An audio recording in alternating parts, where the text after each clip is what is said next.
Dear friends and students, today we learn about parts of speech. What is parts of speech? What is the use of parts of speech in English? If we wish to learn English grammar and spoken English, we have to learn parts of speech and its usage. It's an important topic in English grammar. ಸ್ನೇಹಿತರೆ ನಾವು English grammar ಮತ್ತು spoken ಇಂಗ್ಲೀಷನ್ನು ಕಲಿಬೇಕು ಅಂತಕ್ಕಂಥ ಆಸೆ ಹೊಂದಿದರೆ parts of speech ಅಂತಕ್ಕಂಥ ಈ ಒಂದು ಟಾಪಿಕನ್ನು ಬಹಳಷ್ಟು ವಿವರವಾಗಿ ನಾವು ಕಲಿಬೇಕಾಗ್ತದೆ. ಇದು ಬಹಳಷ್ಟು ಮುಖ್ಯವಾಗಿರ್ತಕ್ಕಂಥ ಒಂದು ಟಾಪಿಕ್ ಆಗಿರ್ತದೆ. ಸ್ನೇಹಿತರೆ, ಇವತ್ತು ನಾವು ಪಾರ್ಟ್ಸ್ ಆಫ್ ಸ್ಪೀಚ್ ಅಂದರೆ ಏನು ಮತ್ತು ಅದರಲ್ಲಿ ಬರ್ತಕ್ಕಂಥ ಮುಖ್ಯವಾದ ಅಂಶಗಳೇನೇನು, ಅವುಗಳ ಅರ್ಥ ಹಾಗೂ ಉದಾಹರಣೆಗಳನ್ನು ಮಾತ್ರ ಇವತ್ತು ನಾವು ನೋಡ್ತಾ ಇದ್ದೇವೆ. ಪಾರ್ಟ್ಸ್ ಆಫ್ ಸ್ಪೀಚ್ನಲ್ಲಿ ಬರ್ತಕ್ಕಂಥ ಪ್ರತಿಯೊಂದು ಅಂಶಗಳನ್ನು ಬಹಳಷ್ಟು ವಿವರವಾಗಿ ನಂತರದ ಕ್ಲಾಸ್ಗಳಲ್ಲಿ ನಾವು ಅಧ್ಯಯನ ಮಾಡ್ತಾ ಇದ್ದೇವೆ. ಪ್ರತಿಯೊಂದು ಟಾಪಿಕ್ಕಿಗೂ ಸಪರೇಟಾಗಿ ಒಂದೊಂದೇ ಕ್ಲಾಸ್ಗಳನ್ನು ಮಾಡಿದಾಗ ಮಾತ್ರ ಅದನ್ನು ನೀವು ಸ್ಪಷ್ಟವಾಗಿ ಮತ್ತು ಸರಳವಾಗಿ ಅರ್ಥ ಮಾಡ್ಕೊಳ್ಳೋದಕ್ಕೆ ಸಾಧ್ಯವಾಗ್ತದೆ. ಸ್ನೇಹಿತರೆ, ತಾವು ಮೊದಲನೇ ಸಲ ನಮ್ಮ ಒಂದು ಈಸಿ ಇಂಗ್ಲೀಷ್ ಅಂತಕ್ಕಂಥ ಯೂಟ್ಯೂಬ್ ಚಾನಲ್ಗೆ ಬಂದಿದ್ದರೆ ತಾವು ಈ ಒಂದು ಈಸಿ ಇಂಗ್ಲೀಷ್ ಅಂತಕ್ಕಂಥ ಯೂಟ್ಯೂಬ್ ಚಾನಲನ್ನು ಸಬ್ಸ್ಕ್ರೈಬ್ ಮಾಡ್ಕೊಳ್ಳಿ. ಇದನ್ನು ಸಬ್ಸ್ಕ್ರೈಬ್ ಮಾಡ್ಕೊಳ್ಳೋದ್ರಿಂದ ತಾವು ಸರಳವಾಗಿ ಮತ್ತು ಸಂಪೂರ್ಣವಾಗಿ ಇಂಗ್ಲೀಷ್ ಗ್ರಾಮರ್ ಮತ್ತು ಸ್ಪೋಕನ್ ಇಂಗ್ಲೀಷನ್ನು ಕನ್ನಡದ ಸಹಾಯದೊಂದಿಗೆ ಮತ್ತು ಕಂಪ್ಲೀಟಾಗಿ ಕನ್ನಡ ಮತ್ತು ಇಂಗ್ಲೀಷ್ ಎಕ್ಸ್ಪ್ಲನೇಷನ್ ಜೊತೆಗೆ ನೀವು ಇದನ್ನು ಕಲಿಬಹುದು. Dear friends, let us start today's phase 3 class. What is parts of speech? Words are divided according to their positions and usages in the sentences. This is called parts of speech. The parts of speech are 8 in number. ಸ್ನೇಹಿತರೆ, ನಾವು ದಿನನಿತ್ಯದ ಜೀವನದಲ್ಲಿ ಬಳಸ್ತಕ್ಕಂಥ ಈ ಒಂದು ಭಾಷೆಯ ಹಲವಾರು ವ್ಯಾಖ್ಯೆಗಳನ್ನು ನಾವು ನೋಡಿದ್ರೆ, ಆ ವ್ಯಾಖ್ಯೆಗಳು ರಚನೆ ಆಗಬೇಕಾದ್ರೆ ಬಹಳಷ್ಟು ಪದಗಳ ಬಳಕೆ ಆಗಿರುತ್ತದೆ. ಆ ಒಂದು ಪದಗಳನ್ನು ನಾವು ನೋಡಿದ್ರೆ ಪ್ರತಿಯೊಂದು ಪದಗಳು ಸಹಿತ ಒಂದೊಂದು ಗುಂಪಿಗೆ ಸೇರ್ಪಡೆ ಆಗ್ತವೆ. ಆ ಗುಂಪುಗಳನ್ನೇ ನಾವು ಏನಂತ ಡಿವೈಡ್ ಮಾಡ್ತೀವಿ? ಪಾರ್ಟ್ಸ್ ಆಫ್ ಸ್ಪೀಚ್ ಅಂತ ಹೇಳಿ ಡಿವೈಡ್ ಮಾಡ್ತೀವಿ. ಇಂಗ್ಲೀಷ್ನಲ್ಲಿ ಅವುಗಳನ್ನು ಬಹುಮುಖ್ಯವಾಗಿ 8 ಗುಂಪುಗಳಾಗಿ ಅಥವಾ 8 ಪಾರ್ಟ್ಸ್ ಆಫ್ ಸ್ಪೀಚ್ ಆಗಿ ನಾವು ಡಿವೈಡ್ ಮಾಡ್ತಾ ಇದ್ದೇವೆ. ಅವುಗಳು ಯಾವುವು ಅಂತಕ್ಕಂಥದ್ದನ್ನು ನಾವು ನೋಡಿದ್ರೆ, they are the first one noun, the pronoun, the adjective, the verb, the adverb, the preposition, the conjunction, and the last one, the interjection. These are 8 parts of speech in English. We have to learn, then we have to understand how to use these in our daily life. Then let us study one by one in brief. The first one, what is noun? The noun is a naming word. The name of person, place or thing is called noun. The noun is nothing but a name of person, place or thing, or it may be animal. Whatever it may be, names are called noun. For example, Ramesh, Harish, Kiran, India, Karnataka, Hubballi, book, bag, song, singer, dog, monkey, rat. These are few examples. ಸ್ನೇಹಿತರೆ, ನಾಮಪದ ಅಂತಕ್ಕಂಥದ್ದು ಬೇರೆ ಏನೂ ಅಲ್ಲ, ಹೆಸರುಗಳನ್ನು, ಪ್ರಾಣಿಗಳಾಗಿರಬಹುದು, ಪಕ್ಷಿಗಳಾಗಿರಬಹುದು, ಮನುಷ್ಯರು, ಸ್ಥಳಗಳು ಅಥವಾ ವಸ್ತುಗಳು, ಇವುಗಳ ಹೆಸರುಗಳನ್ನು ನಾವು ನಾಮಪದ ಅಂತ ಹೇಳಿ ಕರೀತಾ ಇದ್ದೇವೆ. ನಾವು let us learn what is pronoun. A pronoun is a word which is used in place of noun, or a pronoun is a word it is used instead of noun. For example, Kavita studies in government school. She is very clever. Here, Kavita is a name of person. Instead of Kavita, we have used she here. That's why she is called pronoun. Then the next one, Raja ran fast because he wanted to get prize. Here, we have used he instead of Raja. That's why it is pronoun. Harish and Girish will complete the work because they are experts. Here we have used they. Instead of using Harish and Girish again. ಸ್ನೇಹಿತರೆ, pronoun ಅಂದರೆ ಬೇರೆ ಏನೂ ಅಲ್ಲ, ಇದನ್ನು ನಾವು ಕನ್ನಡದಲ್ಲಿ ಸರ್ವನಾಮ ಅಂತ ಕರಿತೀವಿ. ಇಲ್ಲಿ ನಾಮಪದಗಳನ್ನು ರಿಪಿಟೇಷನ್ ಆಗೋದನ್ನು ಕಡಿಮೆ ಮಾಡೋದಕ್ಕೆ ನಾವು ಈ ಒಂದು ಪ್ರನೌನ್ಗಳನ್ನು ಹೆಚ್ಚಾಗಿ ಬಳಸ್ತಾ ಇದ್ದೇವೆ. ಇಲ್ಲಿ ಅವುಗಳ ಬದಲಾಗಿ ಅವುಗಳ ಸರಿಸಮನಾದಂಥ ಪದಗಳನ್ನೇ ನಾವಿಲ್ಲಿ ಬಳಸ್ತಾ ಇರ್ತೀವಿ. ಇಲ್ಲಿ ನೋಡಿ, ಮೊದಲನೇ ಉದಾಹರಣೆ ನಾವು ನೋಡಿದ್ರೆ ಕವಿತಾ ಅಂತಕ್ಕಂಥ ಈ ಒಂದು ವ್ಯಕ್ತಿಯ ಹೆಸರನ್ನು ನಾವಿಲ್ಲಿ ಬಳಸಿದ್ದೇವೆ. ಅದರ ಬದಲಾಗಿ ಅವಳು ಅಂತಕ್ಕಂಥ ಒಂದು ಸರ್ವನಾಮವನ್ನು ನಾವಿಲ್ಲಿ ಬಳಸಿದ್ದೇವೆ. ಕೆಳಗಡೆ ಉದಾಹರಣೆ ನಾವು ನೋಡಿದ್ರೆ ರಾಜ ಅಂತಕ್ಕಂಥ ಒಂದು ಶಬ್ದವನ್ನು ರಿಪಿಟೇಷನ್ ಮಾಡೋದರ ಬದಲಾಗಿ ಹಿ ಅಂತಕ್ಕಂಥ ಒಂದು ಶಬ್ದವನ್ನು ನಾವು ಬಳಸಿದ್ದೇವೆ. ಈ ಒಂದು ಮೂರನೇ ಉದಾಹರಣೆಯನ್ನು ನಾವು ನೋಡೋದಾದರೆ ಇಲ್ಲಿ ಹರೀಶ್ ಮತ್ತು ಗಿರೀಶ್ ಅಂತಕ್ಕಂಥ ಇಬ್ಬರು ವ್ಯಕ್ತಿಗಳ ಹೆಸರನ್ನು ನಾವು ಬಳಸಿದ್ದೇವೆ. ಮುಂದ್ಗಡೆ ಅವರ ಹೆಸರುಗಳ ಬದಲಾಗಿ ದೇ ಅಂತಕ್ಕಂಥದ್ದನ್ನು ಬಳಸಿದ್ದೇವೆ. ನೋಡಿ, ಇಲ್ಲಿ ಹೆಸರುಗಳನ್ನು ರಿಪಿಟೇಷನ್ ಮಾಡೋದರ ಬದಲಾಗಿ ಅವರು ಅಂತಕ್ಕಂಥ ಒಂದು ಸರ್ವನಾಮವನ್ನು ಬಳಸಿದ್ದೇವೆ. ಇಲ್ಲಿ ಸೆಂಟೆನ್ಸಿನ ಅರ್ಥಪೂರ್ಣತೆಗೆ ಯಾವುದೇ ರೀತಿ ತೊಂದರೆ ಆಗಿರೋದಿಲ್ಲ. ಸ್ನೇಹಿತರೆ, ಇಲ್ಲಿ ನಾವು ಶಿ, ಹಿ ಮತ್ತು ದೇ ಅಂತಕ್ಕಂಥ 3 ಪ್ರನೌನ್ಗಳನ್ನು ಬಳಸಿದ್ದೇವೆ. ಇವುಗಳು ಬಳಕೆಯಾಗಿರೋದು ಕವಿತಾ, ರಾಜ ಮತ್ತು ಹರೀಶ್ ಗಿರೀಶ್ ಅಂತಕ್ಕಂಥ ಈ ಹೆಸರುಗಳ ಬದಲಾಗಿ. ಇಲ್ಲಿ ಸರ್ವನಾಮಗಳನ್ನು ಮೂಲತಃ ನಾವು ಬಳಸ್ತಾ ಇರೋದು ಕಾರಣ ಏನು ಅಂತಂದರೆ ನಾಮಪದದ ಒಂದು ಮರುಬಳಕೆಯನ್ನು ಕಡಿಮೆ ಮಾಡೋದಕ್ಕೆ.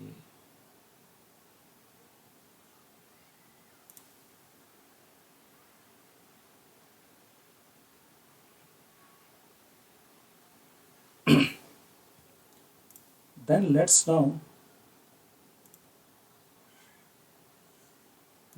let us understand what is adjective.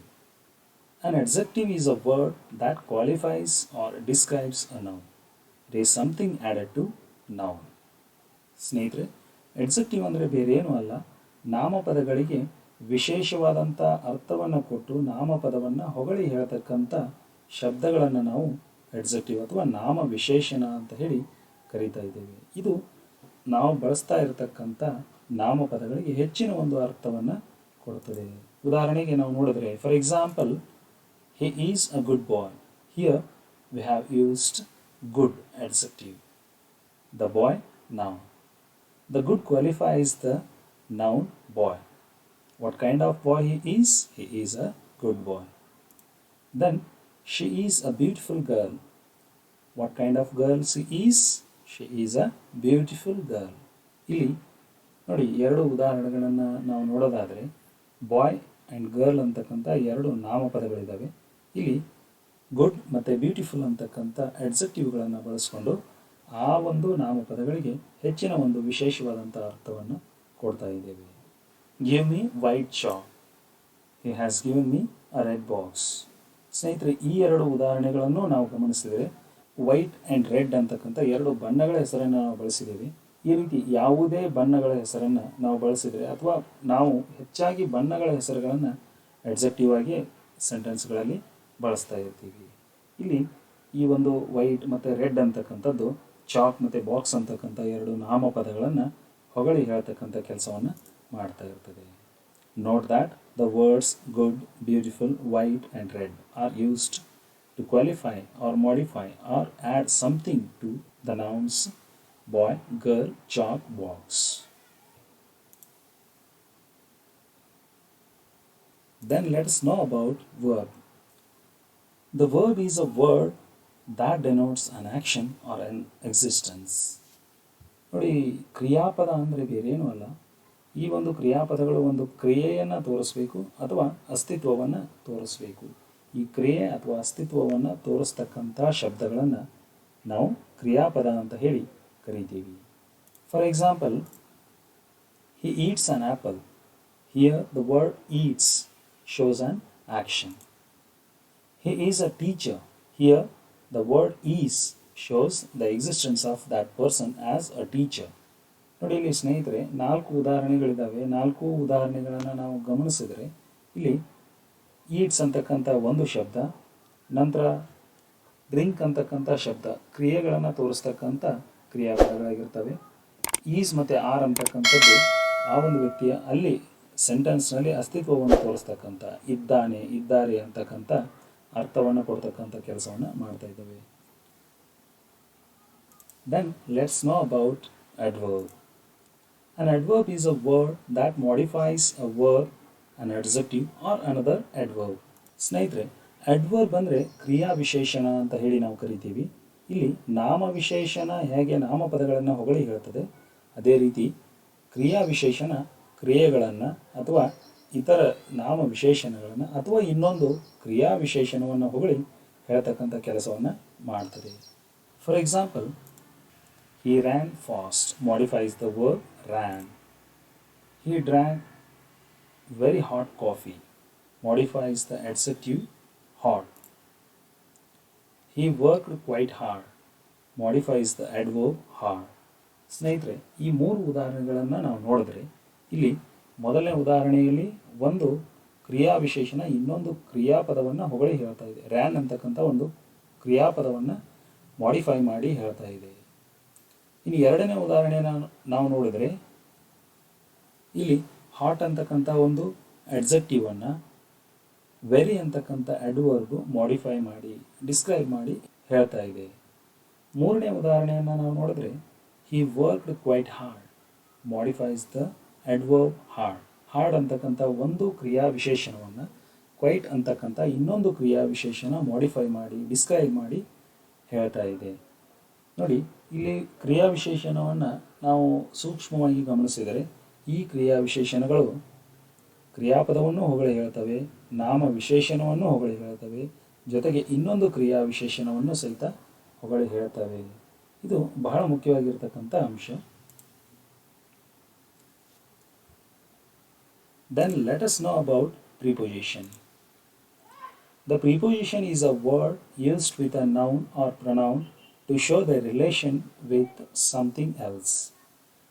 ಸ್ನೇಹಿತರೆ, ಪ್ರಿಪೋಸಿಷನ್ ಅಂದರೆ ನಾವು ಕನ್ನಡದಲ್ಲಿ ಇದನ್ನು ಸರಳವಾಗಿ ಉಪಸರ್ಗಾವ್ಯಯ ಅಂತ ಹೇಳಿ ಕರಿತೀವಿ.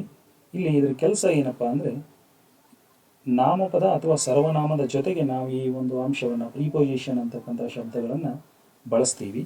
ಇಲ್ಲಿ ನಾವು ಬಳಸ್ತಕ್ಕಂಥ ಈ ಪ್ರಿಪೋಸಿಷನ್ಗಳು ಅಲ್ಲಿ ಇರ್ತಕ್ಕಂಥ ಅಂದರೆ ಆ ಒಂದು ಸೆಂಟೆನ್ಸ್ನಲ್ಲಿ ಇರತಕ್ಕಂಥ ಶಬ್ದಗಳ ಮಧ್ಯದಲ್ಲಿ ಇರತಕ್ಕಂಥ ರಿಲೇಷನ್ಗಳನ್ನು ತೋರಿಸುವಂಥ ಕೆಲಸವನ್ನು ಮಾಡ್ತವೆ.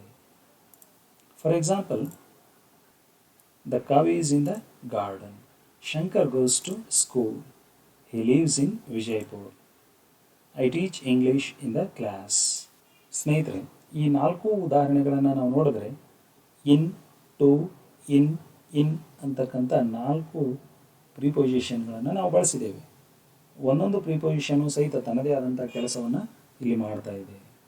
The cow is in the garden.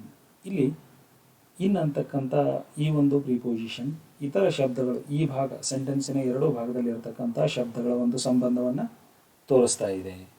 ಎರಡನೇ ಉದಾಹರಣೆಯಲ್ಲಿ ನಾವು ನೋಡಿದ್ರೆ ಸೆಂಟೆನ್ಸಿನ ಎರಡೂ ಬದಿಯಲ್ಲಿ ಇರತಕ್ಕಂಥ ಶಬ್ದಗಳ ಒಂದು ಸಂಬಂಧವನ್ನು ಈ ಒಂದು ಟು ಅಂತಕ್ಕಂಥ ಪ್ರಿಪೋಸಿಷನ್ ತೋರಿಸ್ತಾ ಇದೆ. ಹಿ ಲೀವ್ಸ್ ಇನ್ ವಿಜಯಪುರ್. ಇಲ್ಲೂ ಸಹಿತ ಇನ್ ಅಂತಕ್ಕಂಥ ಶಬ್ದ ವಿಜಯಪುರ್ ಮತ್ತು ಲೀವ್ಸ್ ಅಂತಕ್ಕಂಥ ಈ ಶಬ್ದಗಳ ಮಧ್ಯದಲ್ಲಿ ಇರತಕ್ಕಂಥ ಒಂದು ಸಂಬಂಧವನ್ನು ತೋರಿಸ್ತಾ ಇದೆ. ಅದೇ ಥರ ಕೊನೆಯ ಉದಾಹರಣೆಯಲ್ಲಿಯೂ ಸಹಿತ ಇನ್ ಅಂತಕ್ಕಂಥದ್ದನ್ನು ಬಳಸಿದ್ದೇವೆ. ಅಲ್ಲಿಯೂ ಸಹಿತ ನಾವು ಈ ರೀತಿಯ ಅಂಶವನ್ನೇ ಕಾಣ್ತೀವಿ. Then let us know about conjunction. The conjunctions are words used to connect words, phrases, clauses or sentences. ಸ್ನೇಹಿತರೆ, ಕಂಜಂಕ್ಷನ್ ಅಂದರೆ ಇದನ್ನು ನಾವು ಸರಳವಾಗಿ ಕನ್ನಡದಲ್ಲಿ ಸಮುಚ್ಚಾವ್ಯಯ ಅಂತ ಹೇಳಿ ಕರಿತೀವಿ. ಸಮುಚ್ಚಾವ್ಯಯ ಅನ್ನೋದರ ಅರ್ಥ ಸಮೂಹವನ್ನು ರಚನೆ ಮಾಡೋದು ಅಂತ. ಇಲ್ಲಿ ಕಂಜಂಕ್ಷನ್ಸ್ ಅಂದರೆ ಏನು ಅಂತ ನಾವು ನೋಡಿದ್ರೆ, these are the words use to connect two or more words, phrases, clauses or sentences. They are called conjunctions. For example, pen and ink, table and chair. Here we have connected two words with a conjunction and. The book was open but she was sleeping. Here also we have used a conjunction to connect two sentences. She is beautiful but extravagant. She told me that she wanted some money. ಸ್ನೇಹಿತರೆ, ಕಂಜಂಕ್ಷನ್ಗಳನ್ನು ಯಾವ ರೀತಿ ಸರಳವಾಗಿ ನಾವು ಬಳಸ್ಬೋದು ಅಂತಕ್ಕಂಥದ್ದನ್ನು ತಿಳ್ಕೋಬಹುದು. ಮೊದಲನೇ ಉದಾಹರಣೆ ನೋಡಿದರೆ ಎರಡು ಶಬ್ದಗಳನ್ನು ಸಾಮಾನ್ಯವಾಗಿ ಆ್ಯಂಡ್ ಅಂತಕ್ಕಂಥ ಒಂದು ಶಬ್ದದಿಂದ ನಾವು ಕನೆಕ್ಟ್ ಮಾಡಿದ್ದೇವೆ. ನಂತರದ ಉದಾಹರಣೆಗಳಲ್ಲೂ ಸಹಿತ ನಾವು ಸರಳವಾಗಿರ್ತಕ್ಕಂಥ ಎರಡು ಬೇರೆ ಬೇರೆ ವಾಕ್ಯಗಳನ್ನು ಕನೆಕ್ಟ್ ಮಾಡೋದಕ್ಕೆ ಆ ಒಂದು ಕಂಜಂಕ್ಷನನ್ನು ಬಳಕೆ ಮಾಡಿಕೊಂಡಿದ್ದೇವೆ. Then let us know about interjection. The interjection is a word or a sound used to express sudden feelings or emotions, such as surprise, sorrow, happiness or wonder. ಸ್ನೇಹಿತರೆ, ಇಂಟರ್ಜೆಕ್ಷನ್ ಅಂದರೆ ಭಾವನೆಗಳನ್ನು ವ್ಯಕ್ತಪಡಿಸೋದಕ್ಕೆ ಬಳಸ್ತಕ್ಕಂಥ ಶಬ್ದಗಳನ್ನು ನಾವು ಈ ಒಂದು ಗುಂಪಿನಲ್ಲಿ ನಾವು ನೋಡ್ತೀವಿ. ಉದಾಹರಣೆಗೆ ಸರ್ಪ್ರೈಸ್, ಸ್ಯಾರೋ, ಹ್ಯಾಪಿನೆಸ್, ವಂಡರ್. ನೋಡಿ, ಇಲ್ಲಿ ಆಶ್ಚರ್ಯ ಆಗಿರ್ತಕ್ಕಂಥ ದುಃಖಕ್ಕೆ ಸಂಬಂಧಪಟ್ಟಂಥ ಶಬ್ದಗಳು, ಗಾಬರಿಯಾದಾಗ ನಾವು ಎಕ್ಸ್ಪ್ರೆಸ್ ಮಾಡ್ತಕ್ಕಂಥ ಶಬ್ದಗಳು, ಈ ರೀತಿ ಹಲವಾರು ಶಬ್ದಗಳನ್ನು ಹಲವಾರು ರೀತಿಯ ಭಾವನೆಗಳನ್ನು ವ್ಯಕ್ತಪಡಿಸೋದಕ್ಕೆ ಅಂತ ಹೇಳಿ ನಾವು ಈ ಒಂದು ಪದಗಳನ್ನು ಬಳಸ್ತೀವಿ. ಇಲ್ಲಿ ಉದಾಹರಣೆಗಾಗಿ ನಾವು ನೋಡೋದಾದರೆ, for example, alas, she is gone. Oh, what a pity. Oof, what a dirty place.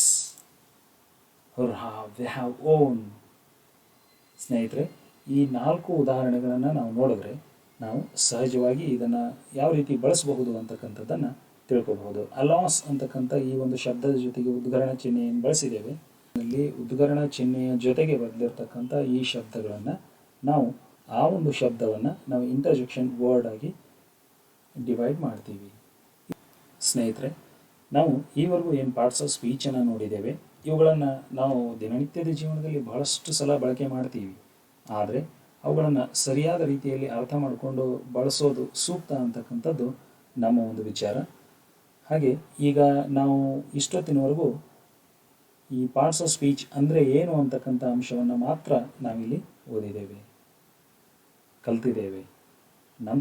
ನಂತರದ ಕ್ಲಾಸ್ಗಳಲ್ಲಿ ನಾವು ಈ ಒಂದು ಪಾರ್ಟ್ಸ್ ಆಫ್ ಸ್ಪೀಚ್ನಲ್ಲಿ ಬರ್ತಕ್ಕಂಥ ಪ್ರತಿಯೊಂದು ಅಂಶವನ್ನು, ನೌನ್, ಪ್ರನೌನ್, ಈ ರೀತಿ ಇರ್ತಕ್ಕಂಥ ಪ್ರತಿಯೊಂದು ಅಂಶವನ್ನು ಬಹಳಷ್ಟು ವಿವರವಾಗಿ ಅದರ ಒಂದು ಪ್ರಕಾರಗಳು, ಆಮೇಲೆ ಅದರ ಬಳಕೆ ಯಾವ ರೀತಿ ಇರ್ತದೆ ಅಂತಕ್ಕಂಥದ್ದನ್ನು ಸರಳವಾಗಿ ಕನ್ನಡ ಎಕ್ಸ್ಪ್ಲನೇಷನ್ ಜೊತೆಗೆ ನಿಮಗೆ ಅರ್ಥ ಮಾಡಿಸೋ ಪ್ರಯತ್ನವನ್ನು ನಾವು ಮಾಡ್ತೀವಿ. ತಾವು ನಮ್ಮ ಒಂದು ಈಸಿ ಇಂಗ್ಲೀಷ್ ಯೂಟ್ಯೂಬ್ ಚಾನಲನ್ನು ಸಬ್ಸ್ಕ್ರೈಬ್ ಮಾಡ್ತೀವಿ.